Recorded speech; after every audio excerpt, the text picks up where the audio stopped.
Lo sai per un gol, io darei la mia vita, in fondo lo so, sarà una partita infinita.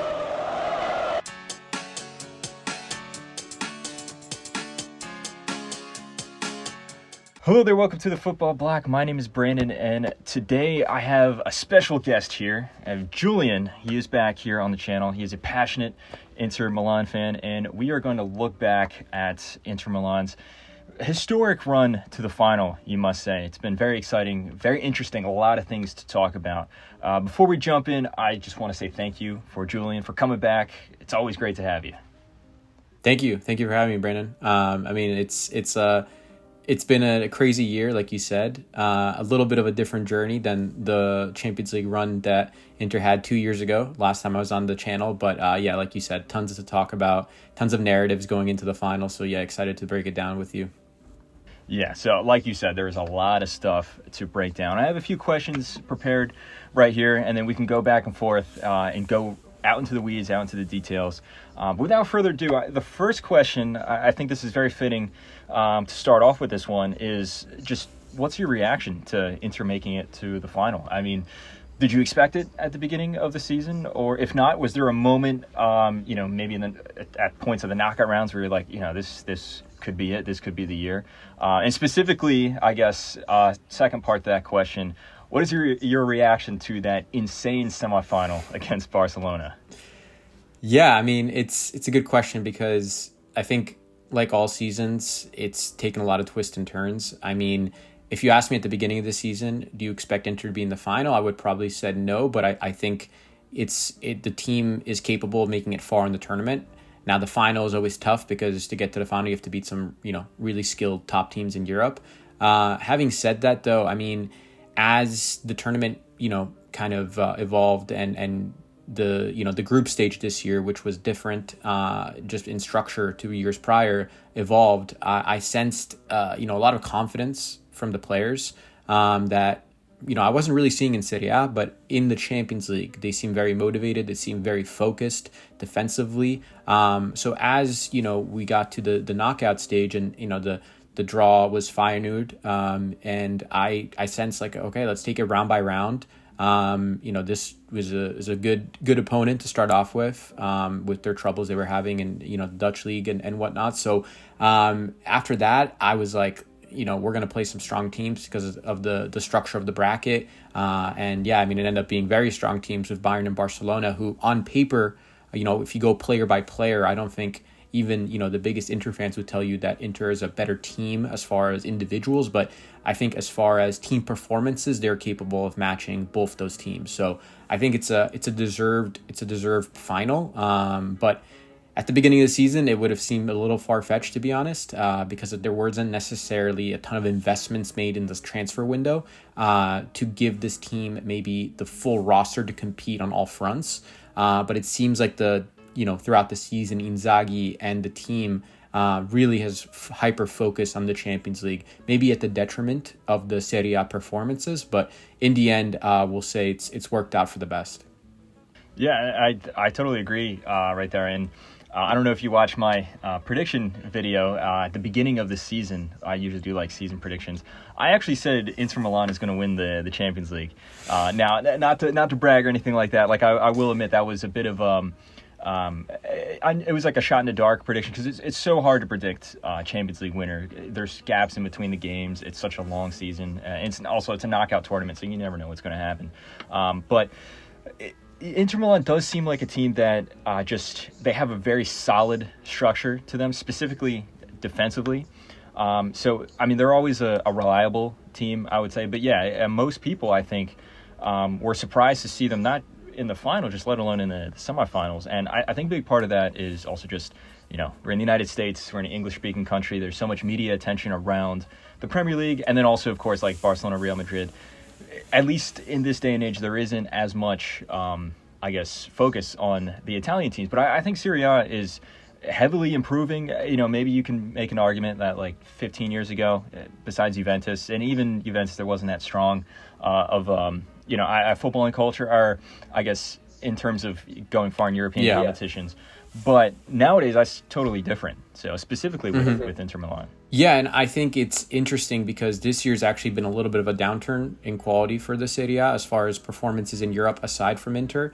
When you look at, overall, though, in the state of the league, the last 5 years, it's been really good. I mean, right now, Serie A is ranked second in Europe, right behind the Prem when it comes to the 5-year UEFA coefficient. And last year, they actually were first in Europe, which gave the league an extra Champions League spot. So I think the league is a good state as far as, a lot of teams performing well in Europe.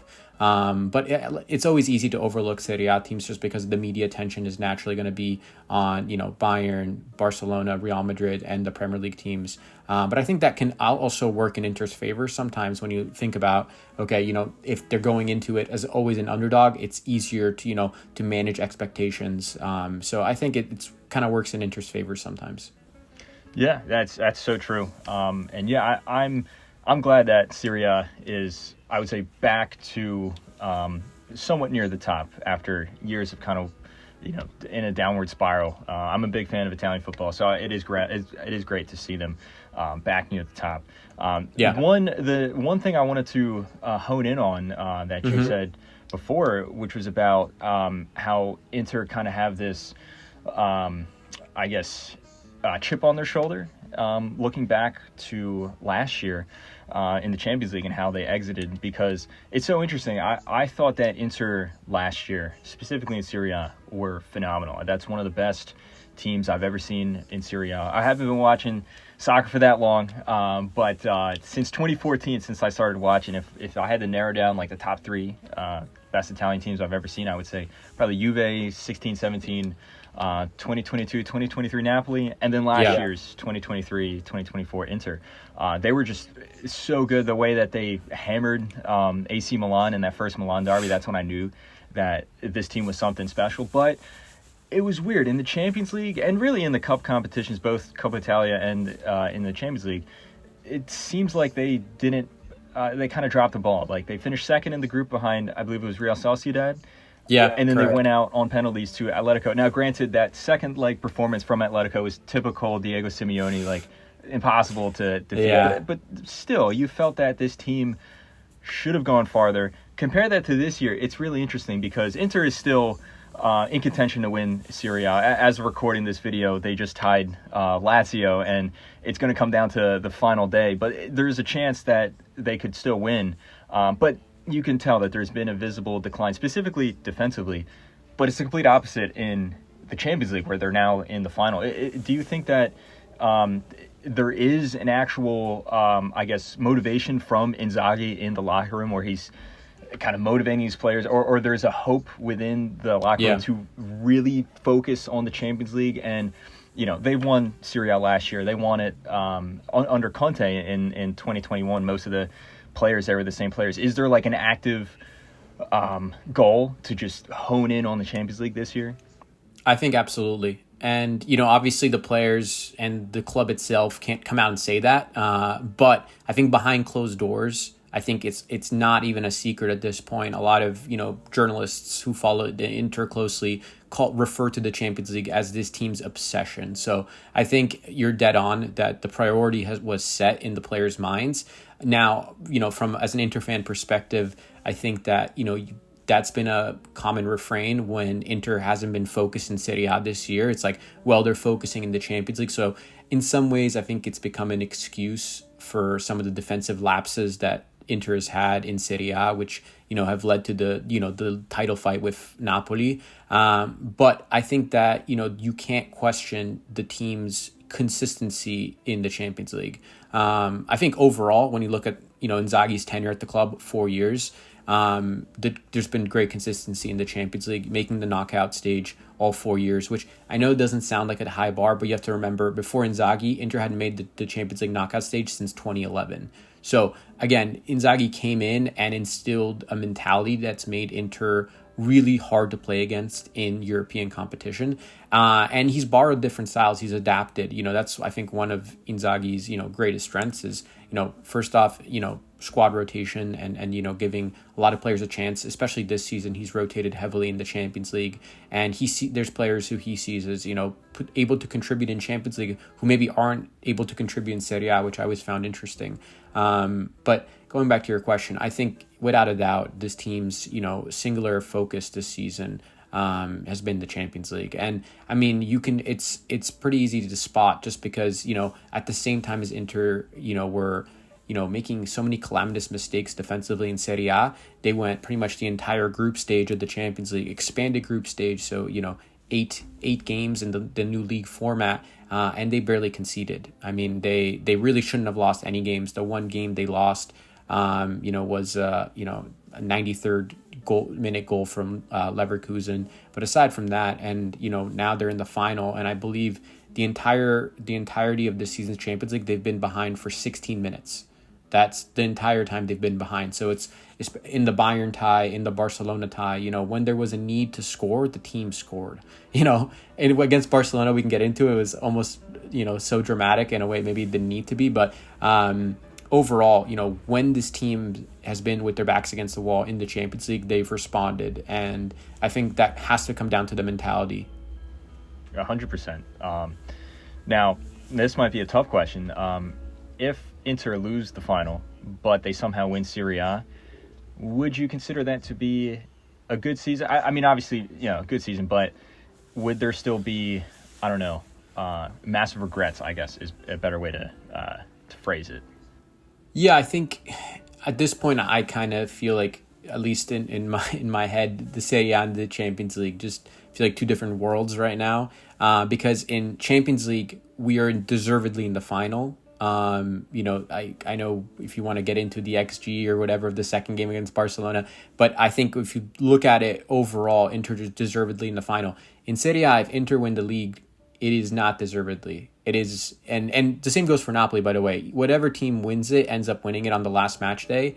They're stumbling over the finish line. And I think, most fans of both clubs would admit it. I mean, just today you had Inter tying against Lazio, Napoli, tying against Parma, who's fighting, for relegation. So both teams haven't, been at their best for very different reasons. But to answer your question, I mean, I'd say losing the final would be devastating. But, especially if they win the Serie A, which at this point is pretty improbable, I would say that, the season is a success. You made the final in a new format, beating some of the best teams, beating in what is, in my opinion, the best team in the world in Barcelona. And, PSG is an extremely strong side. So I think, now the question that's harder to answer is and the question that all Inter fans have been asking themselves, okay, if we lose the final and Serie A, which is, at this point in time, Napoli's favored for Serie A, and PSG is a slightly edge favorite in the Champions League. So the most likely format, according to the betting market, is that Inter walk away from the season trophyless.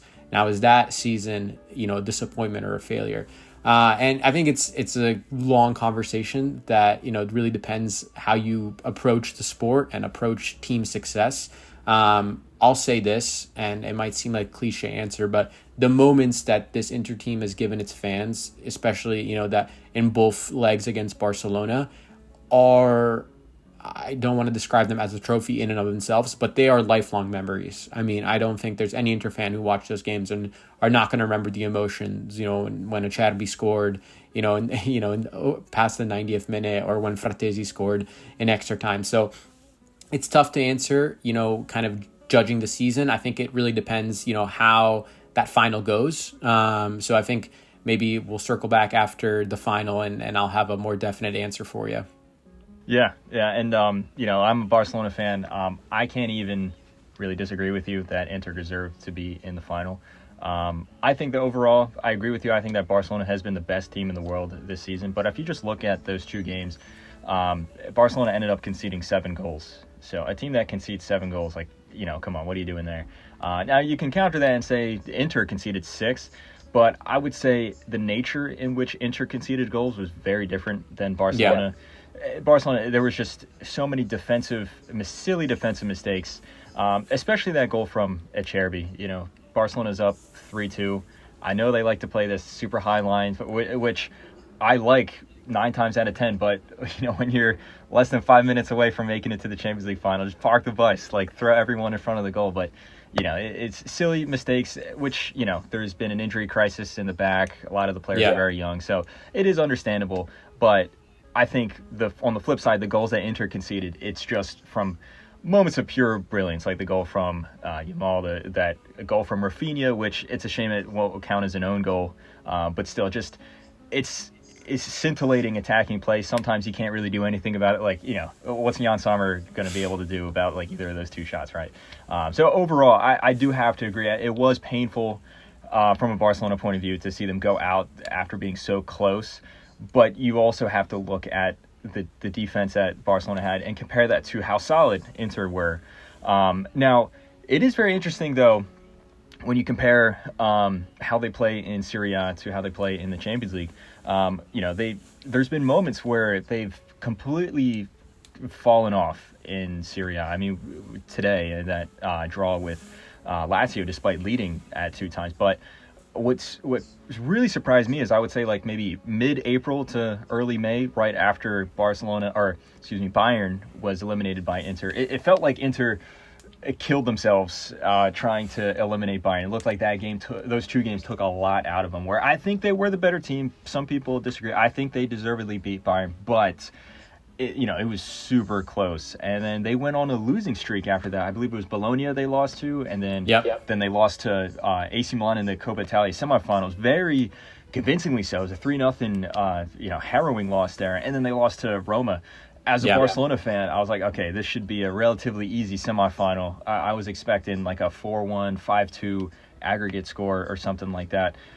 How was it that they were able to bounce back from such a pretty serious losing streak?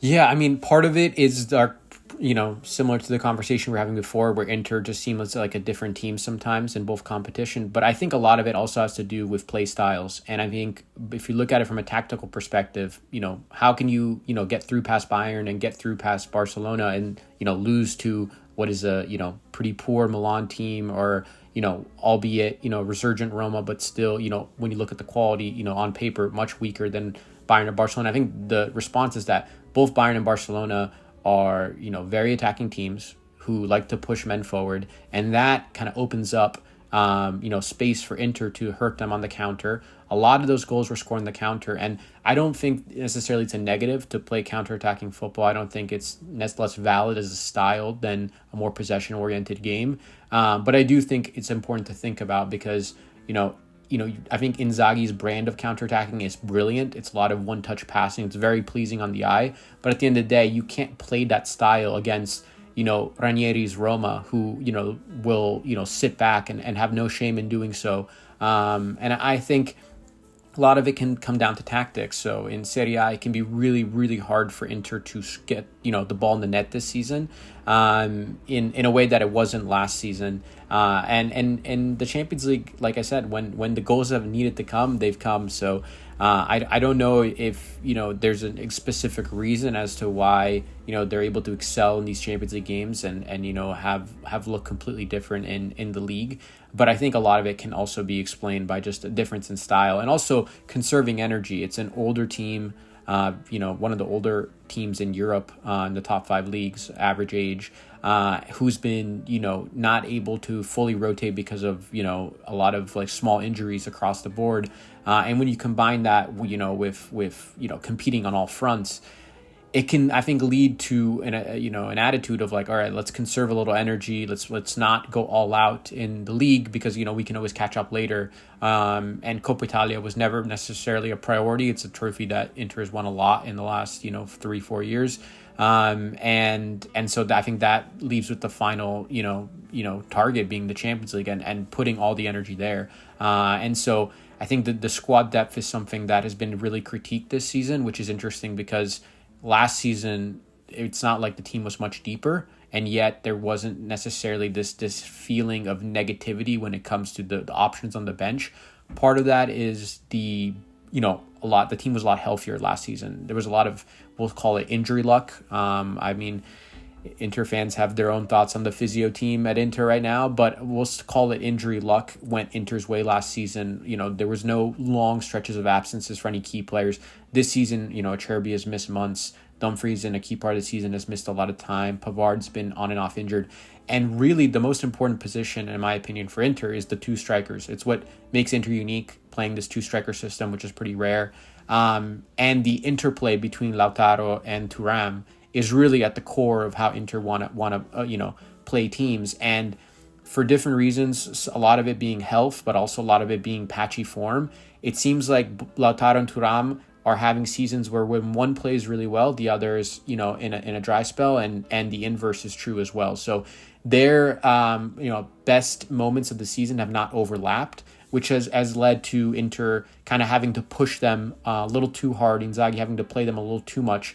And that's the natural result of that is, constant injuries. I think it was somewhat of a miracle that Inter was able to beat Barcelona when you consider that Thuram, was hobbling a lot. You could tell he wasn't playing at full fitness. And even then he was able to, power and make stuff happen in the second leg and score a wonderful goal in the first leg. Lautaro, I mean, it was clear he had a hamstring, issue, and, he still played. They wrapped it really tight. He said, that he didn't think he was going to be able to make it, but, he scores and, draws a penalty. So I think, going into the final, a lot of it will come down to fitness and form for these Inter players, because when you're an older team, you really, really need to make sure that, the season, you're not all overlapping in fitness and kind of all hitting a wall at the same time.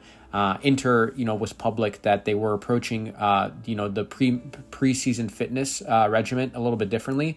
They said they were going to be making, preseason fitness that was going to be harder. So, a lot more intensive to prepare for the longer season with the addition, of the Club World Cup, which, if Inter go far, and could be an extra 2-3 weeks of the season added on top of what is already a very long season. So it, a lot of people think that might have backfired at this point, judging on the actual results. Now we can look at, the season as a whole, and there's been a ton of muscular injuries. So, that leaves a lot of fans wondering, okay, well, what was the point of this, harder, intense preseason? But at the end of the day, I mean, injuries happen all across. I mean, like you mentioned before, Barcelona have dealt with an injury crisis. It's just the nature of modern football and how many games these players are playing and how many competitions they're in. And, the Club World Cup is just gonna, increase those concerns. But at the moment, I think Inter just got to focus on being as healthy as possible in 2 weeks against PSG.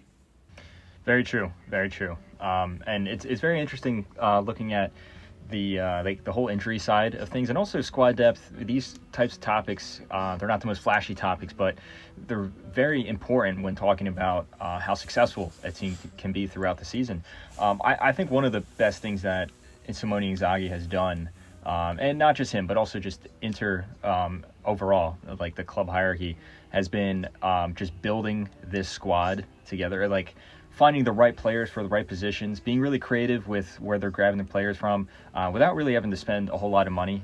If you go back to the last video in 2023 when we were talking about it, I raised the question to you asking, is this kind of like the final leg for Inter? Because some of these guys are so old that it's just like the last dance for them. Talking about, Mkhitaryan or Brozovic or Çalhanoğlu, guys like that, or even some of the defenders they had at the time. And it's crazy because 2 years in the future, and I would say this team's a lot better. I mean, Onana has been we talked about that, where they're probably going to have to sell Onana because of the financial constraints at the time. Jan Sommer's come in, and I think he's overall done a better job. Brozovic has been sold, but that midfield three between Barella, Çalhanoğlu, and Mkhitaryan has been, pretty unbreakable. Lukaku's gone, but then Thuram has stepped up, and Dzeko's gone as well, but then Lautaro and Thuram have built this, I would say, maybe even more strong strike partnership. So comparing the two teams between the 2023 team that made the final and the 2024 or 2025 team now, I think it's clear that this team's better, but Is there any areas where the 2023 team was a little more superior? Is there any major differences that you would say from a tactical perspective, personnel, anything like that? Yeah, I mean, I think there's improvements for sure. I mean, that team, because of Milan Skriniar's issues with fitness and kind of relationship with the club, in the later half of that season, Darmian was pretty much the starter in the right side of the back three. And at this point, we have a player in Benjamin Pavard, who's super experienced, World Cup winner, who's kind of, the undisputed starter. Now, injuries have, had Bisek, Jan Bisek, the young German, come in and take that spot. But even then, those two, I think, overall have done well. Bisek sometimes makes a little bit of, we'll say, youthful mistakes. But even then, I think the combination of those two players have proven to be a little bit more reliable than Darmian, who stepped in admirably, but I'd say in that department, Inter's stronger than 2 years ago. That team had a lot of, we'll say, game changers coming off the bench. Whether it was Lukaku or Dzeko, the other one coming off the bench brought a lot of experience in the striker position. Didn't necessarily help in the final, as we well know, but this season the depth in the striking department has been really frustrating, I think, for the club, because investments were made in Arnautovic, investments were made in Taremi, huge investment, a little bit farther back in Inzaghi's first transfer window was made for Joaquin Correa. And all three of those players, for different reasons, have been really big disappointments. And I think if you have to critique Marotta and Ausilio, the sporting director and the president, who handle recruitment, the depth in the attacking department is one that leaves a lot to be desired for Inter fans. So not having necessarily a reliable option on the bench for is what's led to Thuram and Lautaro, I think, having all these physical complications just because they're being pushed to the limit. I think there were players across the board. You mentioned Brozovic. Obviously, that was kind of his swan song, that Champions League run. And he's a player who brought a lot of experience. It wasn't a starter at the end of that season, but could easily come off the bench and be a game changer. Gosens would come off the bench and be a game changer. But I think overall, I mean, the squad building Inter has done, when you realize the financial constraints that the club is under, is excellent. I mean, I don't want to necessarily complain, because I think when you consider the budget that Inter's working with, and a lot of the transfers have to be, free transfers, which aren't necessarily free, but, it's a way to get around paying big transfer wages. The club is doing the best it can to compete at the highest level. Obviously, when you look at some of the sums being spent by other big clubs, it can lead to a sense of doom. But I think it's important to realize there's been a change of ownership since the final 2 years ago. Now Inter's owned by a company that took the club over when the previous owner wasn't able to pay back a loan. And so the club was seized by Oak Tree Capital, which is an American firm. So new ownership, changes in the organization. But at the end of the day, I think the club is doing the best it can. I think this summer promises to be, from a financial perspective, a very healthy transfer window. I think finally you'll see some serious investment being made in the depth. A lot of links to a lot of different players, and Inter's is going to be open to spending, more than the 4, 5 to 10 million range, which has kind of been their limit for the last couple of years. So you'll see more money being spent. Now that doesn't help Inter down the stretch of this season, but these are players that will come in and help reinvigorate the team. But overall, I mean, I'd say it's, now it's really, you just have to treat these 90 minutes or, however long they are against PSG. For a lot of players, it is going to be the last time at this level. So I think Acerbi is one that really comes to mind, just because he is 37, and the way he pushed forward in the last minute against Barcelona and scored, that was an act of pure desperation of a player who realizes he's gone through so much and this is it. He has to make a difference. So having those veteran presences, they can also help in the team's benefit. Yeah, that's very true. And talking about the rotational players and who Inter is going to bring in, that's something that I admire about Inter. I think they are one of the best, if not the best, in the world at just replacing players and being so smart and efficient in the transfer window. And we've seen that going back to 2020, I would say, when Icardi left and they brought in Lukaku to replace him. Hakimi left, they brought in Dumfries. Conte left and they brought in Inzaghi. You just see this every single cycle. It's very admirable to see. Now, speaking of that final in 2023, it was a very interesting final where the build up to it, we talked about this in the last video. I thought that Inter deserved to make it to the final. It was a hard path to the final where they went up against it was Benfica, and then they went up against Porto, then Benfica and AC Milan. Porto and Benfica, not the biggest names in world football, but still, they were very good that season, 2022, 2023. And then, of course, you're playing AC Milan, your crosstown rival. Compare that to now in 2025. You went up against, Feyenoord, sure, a decent team, but then you went up against Bayern Munich and Barcelona. Two of the best teams in the world. Like we said, I think Barcelona was, just in terms of how they play, the best team in the world. And now they got to the final. It is really cool to see how this team has adapted and improved over these past 2 years. Now, in that final in 2023, they went up against Man City, who ended up winning the treble that year. One of the best teams I've ever seen. Scary levels of how good they were. But in that 90 minutes, I think Inter was a better team. I have to admit. The chances that they had, there was the breakaway that Lautaro had, there was the header from Lukaku that he really should have scored, there was the header from DeMarco that Lukaku blocked as well. I think that Inter did a really good job of shutting down Haaland as well. I thought Bastoni completely pocketed Haaland as well. Looking ahead to this final against PSG, obviously PSG are a very good team, but I don't think they're as good as Man City were in 2023. And we've already talked about how this Inter team is better now in 2025. How do you think Inter is going to line up against PSG? Because I think they have a very strong chance. A lot of people are already writing them off, I would say. I think that maybe in terms of momentum, you might give the slight edge to PSG, but I think that Inter are going to be a very strong opponent. What is the key that you would say? Is there a specific player that has to show out? Is there a formation that Inzaghi has to play, or just a certain style of play? What do you think is the key that Inter has to hold on to defeat PSG? Because I think it is very possible that they will end up as a European champion this year.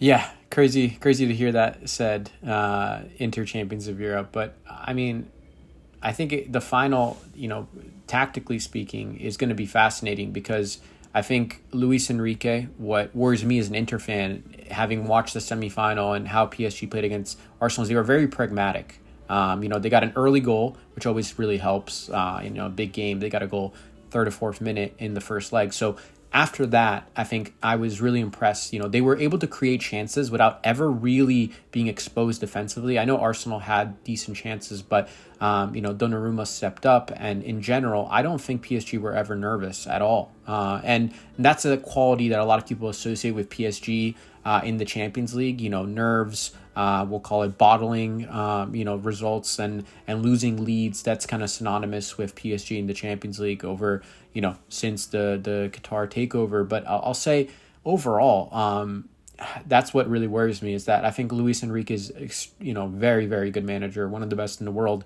And his ability to be very pragmatic is a quality that I don't think neither Vincent Kompany or Hansi Flick have, who are very, I think, dogmatic and kind of want to play their style and not necessarily able to compromise as much as someone like Luis Enrique. So I think when you look at Inter and how they approach this match, I think first off, this is obvious, but you have to be clinical. Like you mentioned, all the chances that Inter wasted against Man City. In these big games, you simply cannot do that, miss clear-cut chances. Some of those chances were really, really, good chances, high-quality chances, and Inter just didn't put any away. So to going into this final, you have to take your chances. But also, I think you have to be really turned,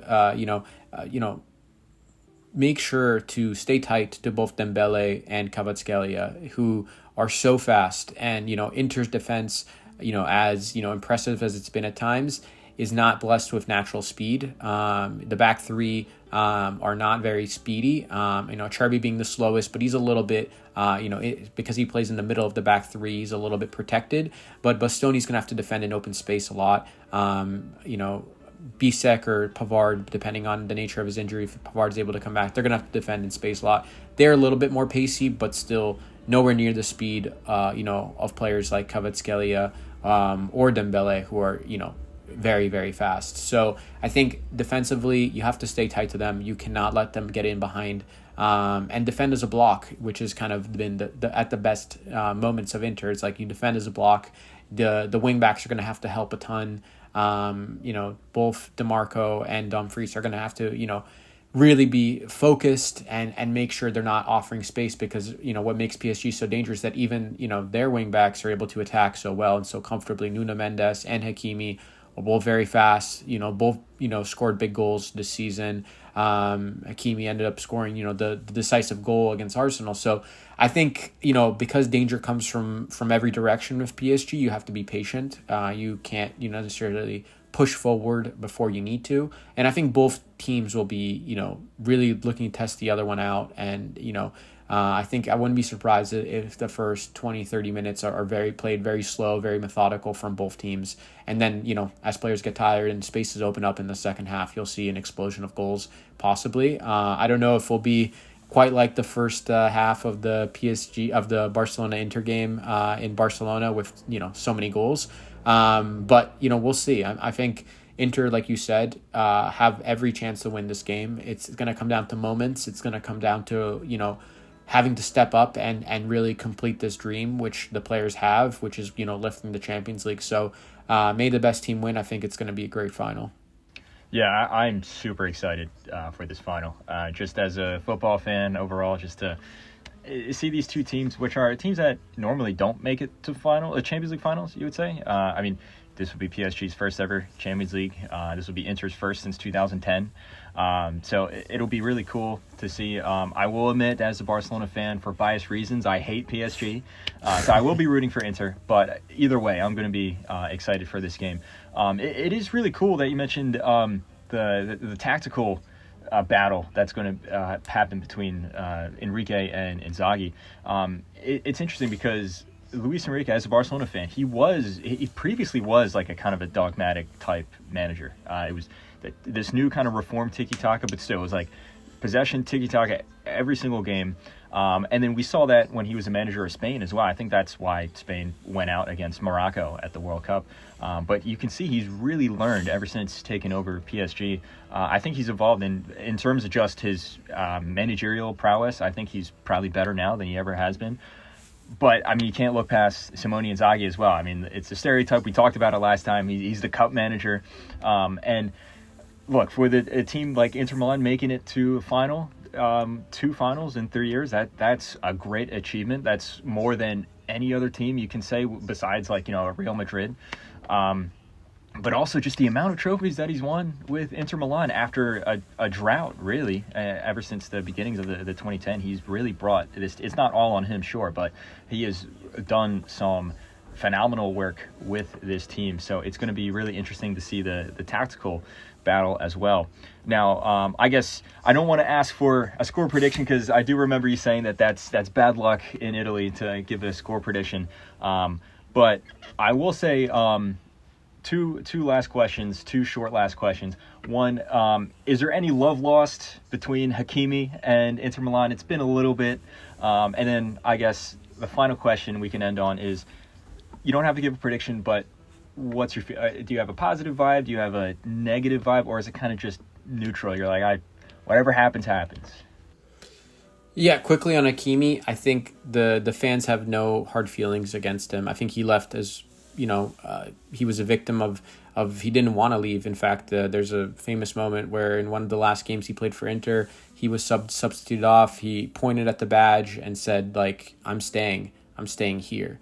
Now, fast forward a month and he wasn't staying. He left the club. But I think it was really, not to say he was forced out necessarily, but I think he understood that the club needed to sell for financial reasons, and he accepted, the PSG transfer. So I think there's no Inter fans. I think he's very missed by Inter fans. I think Dumfries having, the season of his life this season has made Inter fans maybe forget about Hakimi a little bit. Whereas in the previous years, not that Dumfries was ever poor, but there's just big differences there between the players. They have different strengths, but there's no doubt that from a technical level, Hakimi is vastly superior to Denzel Dumfries. So I think he's missed by the team.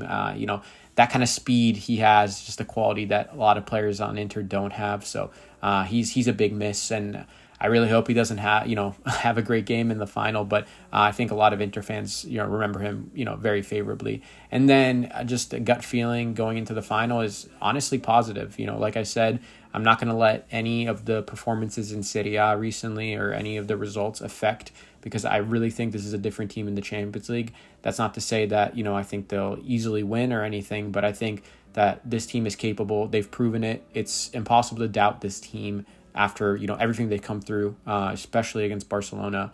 So I'm positive. I think Inter is gonna go out fighting for every reason we've talked about, in this video. So I hope it'll be close, and I really hope it doesn't go to penalties, because I think Donnarumma is the best in the world at penalties, in my opinion, and he just takes up half the goal. So I hope Inter is able to take care of business before it goes to penalties, because I just don't see a scenario in which Inter wins this penalty shootout.